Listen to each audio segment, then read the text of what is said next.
Olá, pessoal. Eu sou o professor Marcos Garcia Neira, trabalho na Faculdade de Educação da USP e na Univesp sou responsável pela disciplina Fundamentos da Organização Curricular. A ideia geral dessa disciplina é subsidiar o futuro professor na organização da sua proposta de trabalho dentro da escola e também na reflexão junto ao coletivo docente no que diz respeito àqueles assuntos compreendidos pelo currículo. Em linhas gerais, essa disciplina abordará as mudanças nas concepções de currículo ao longo do tempo. Nós elegemos como objetivos dessa disciplina os seguintes: conhecer e analisar criticamente as principais concepções curriculares. Nós veremos que as ideias de currículo mudam conforme o tempo, elas se alinham a uma determinada ideia de sociedade, a uma determinada ideia, inclusive, do próprio componente e a uma determinada responsabilidade, uma determinada função que a escola assume com o passar do tempo. Um outro objetivo da disciplina é compreender a relevância das políticas curriculares na atualidade. Nos últimos anos, para falar a verdade, nos últimos 20 anos, nós temos enfrentado diversos debates com relação ao currículo. Esses debates, eles são produtos de determinadas correlações de força, de determinadas intenções que visam formatar, moldar, subjetivar o cidadão que será, que ocupará um determinado lugar na escola. Então, o que os currículos têm em mente é o projeto de cidadão que ocupará um lugar nessa sociedade que todos nós temos diversas visões sobre ela e uma parte grande de nós quer mudar a sociedade que aí está. Um terceiro objetivo é identificar as instâncias que influenciam as políticas curriculares. Nós veremos na nossa disciplina que as políticas curriculares sofrem influência das mídias, sofrem influência dos setores governamentais, sofrem influência das características das comunidades, sofrem influência da igreja, sofrem influência do Estado. Então, aprenderemos aqui a reconhecer essas influências e interpretar para onde que elas empurram a organização dos currículos. E, finalmente, um quarto objetivo é analisar as concepções de currículo comum, currículo sensível às diferenças e currículo integrado. Em linhas gerais, nós temos propostas curriculares que conversam mais com a ideia de currículo comum, propostas curriculares que olham para a pluralidade de grupos, de setores que povoam a nossa sociedade e também temos propostas bem interessantes que aludem à possibilidade de integração dos conhecimentos. Bom, este é o nosso convite para a reflexão, para a sua atenção, para a sua preocupação com este assunto que consideramos da maior importância. Seria interessante que você observasse, sobretudo nesse primeiro encontro, como as ideias de currículo vão se transformando com o tempo. Você perceberá que o que nós entendemos hoje por currículo nem sempre foi visto dessa maneira. Com o passar do tempo, as noções de currículo se transformaram, dialogando com essas instâncias, como vocês já perceberam, muito mais amplas. E aí, o objetivo central do nosso encontro hoje é discutir como esse currículo surge, como a ideia de currículo surge, como ele vem sofrendo mudanças. Vamos, no encontro de hoje, conhecer e analisar criticamente as principais concepções curriculares. E a primeira vez que surge a palavra currículo, ela surge como sinônimo de um programa de estudos. No século XVII, na Universidade de Glasgow, currículo vem do grego corrida, pista de corrida, percurso, trajetória. Então, os professores, ao organizarem uma sucessão de conhecimentos que os alunos precisam adquirir para alcance de determinados objetivos, os professores, ao organizarem uma sequência de aulas, uma sequência de trabalhos, algumas atividades de ensino, na verdade, esses professores estão organizando o seu currículo. Todavia, ao longo do tempo, essa noção ela foi pensada, organizada de maneira diferente. Nesse primeiro período que nós estamos aqui marcando, aproximadamente entre o século XVI e no caso brasileiro se alonga um pouco, invade um pouquinho o século XX, vai até os anos 30 do século XX. Nesse primeiro período, nós temos uma sociedade, como vocês estão vendo aqui, organizada no formato de castas.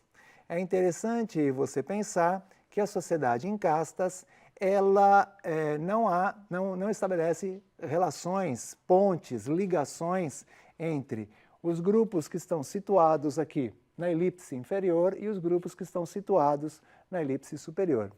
É interessante, né, você lembrar que a escola é uma invenção do século XVI, a escola como nós a concebemos hoje é uma invenção do século XVI e que ela foi uma instituição criada pelo grupo que está aqui em cima, né, vamos dizer a partir de agora, pelas elites, né, que com o passar do tempo e a depender do lugar, elas sofrem algumas mudanças, pelas elites e com o objetivo central de perpetuar uma determinada maneira de ver o mundo, uma determinada concepção de sociedade, uma determinada cultura. Então, acho que essa é uma palavra que a gente precisa sempre lembrar, né? Então, este grupo cria a escola com a intenção de fazer perpetuar a sua forma de entender o mundo, que naquele momento a gente vai chamar, né, a sua cultura. Bom, um modelo de currículo que se desenha nesse momento, né, um modelo de programa de curso, né, um modelo de sequência de conhecimentos a serem adquiridos, ficou muito conhecido, né, na escola jesuíta como Ratio Studiorum. Então, a depender do período, né, onde o estudante estava, ele acessava determinados conhecimentos organizados de maneira, né, sistemática para perpetuar uma determinada condição de sociedade, né? Então, não há, nesse momento, nenhuma preocupação com a utilização desses conhecimentos na vida cotidiana. Nesse momento, né, não passa nem perto, né, das pessoas que estavam ali vivendo essa situação, né, usar os conhecimentos adquiridos na escola para o exercício profissional, para o trabalho ou para compreender as coisas do mundo. O Ratio Studiorum era um currículo que concentrava sua força naquela concepção mais elevada de cultura, naquela produção específica daquele grupo situado, né, na condição de vantagem naquele desenho social. E isso era efetivado a partir de uma determinada tendência educacional, né, que consubstanciava no currículo, chamada tendência tradicional. Então, um autor importante, né, que nós nos fundamentamos e que está na nossa bibliografia, o professor Tomás da Silva, ele vai chamar essa primeira visão de currículo, né, essa primeira visão de currículo que se concentra na pedagogia tradicional, de currículo tradicional. Então, há um conjunto de conhecimentos que precisam ser adquiridos por aqueles que vão à escola sem relação nenhuma com o cotidiano, com a vida do trabalho, e que essas pessoas, elas estão, na verdade, cultivando, né, fomentando o seu modo de ver o mundo, né? E aí, obviamente, vocês já viram isso em outros componentes curriculares, a ideia dessa escola é o cultivo de um determinado grupo social, né, de uma determinada condição de vantagem que esse grupo social desfrutava. Mas o tempo vai passando, a sociedade, né, sobretudo a sociedade brasileira, nos primeiros anos, nas primeiras décadas do século XX, ela vai, né, avançando no seu processo de industrialização e no seu processo de urbanização. Simultaneamente, né, a escola vai mudando a sua função. Se a escola, né, até o século XX, ela acolhia uma pequena parcela da população, sobretudo os filhos das pessoas melhores situadas, né, na escala social, a entrada no século XX, o processo de urbanização da sociedade brasileira, a mudança do sistema econômico e o processo de industrialização vai obrigar a escola a repensar suas maneiras de fazer educação, a repensar o seu currículo. E aí nós temos um novo desenho social. É uma sociedade, organizada em classes, é uma sociedade que já tem uma outra forma de estratificação, é uma sociedade que já olha para a escola atribuindo-lhe uma outra responsabilidade. Se naquele momento, né, se no momento anterior, a escola cultuava um determinado espírito, no momento posterior, a escola vai assumir uma responsabilidade diferente com a sociedade. E ora, numa sociedade em classes, né, dividida em classes, numa sociedade industrializada, numa sociedade urbanizada, a gente já não pode mais continuar com as propostas educacionais, com a mesma ideia de escola e principalmente com a mesma ideia de currículo que marcaram o período anterior. E nesse momento, né, determinados pensadores, determinados educadores, tanto nos Estados Unidos quanto na Europa, começam a fazer experiências no campo, a mobilizar outros conhecimentos para pensar na sua pedagogia. E aí surge um movimento muito importante, né, que impactou tremendamente a educação, principalmente no Brasil, denominado escolanovismo, né? Então, o que foi a Escola Nova? A Escola Nova, ela, ao invés de apostar nos conhecimentos que deveriam ser adquiridos, ao invés de apostar naquele patrimônio pertencente a um determinado grupo social, a Escola Nova assume uma característica progressivista, né? A Escola Nova rompe com alguns princípios que marcaram o período anterior e ela vai apostar, sobretudo, na ação do aluno para a construção do seu conhecimento. A Escola Nova vai apostar no que ficou conhecido como pedagogias ativas. E são estas pessoas, né, Celestine Freinet, John Dewey, Maria Montessori e Ovidio de Crowley, alguns dos representantes desse movimento, do movimento escolanovista, que trouxe uma série de efeitos entre nós.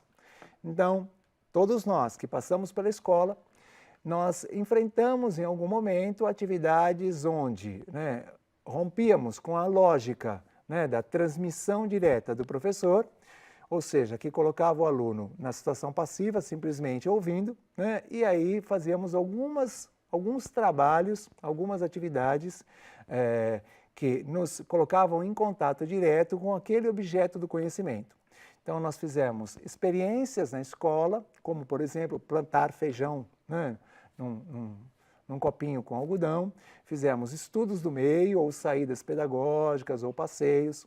Alguns de nós na escola aprenderam matemática, aprenderam algumas noções da matemática, com o contador, com o ábaco, utilizando materiais diversos para fazer, né, as contas.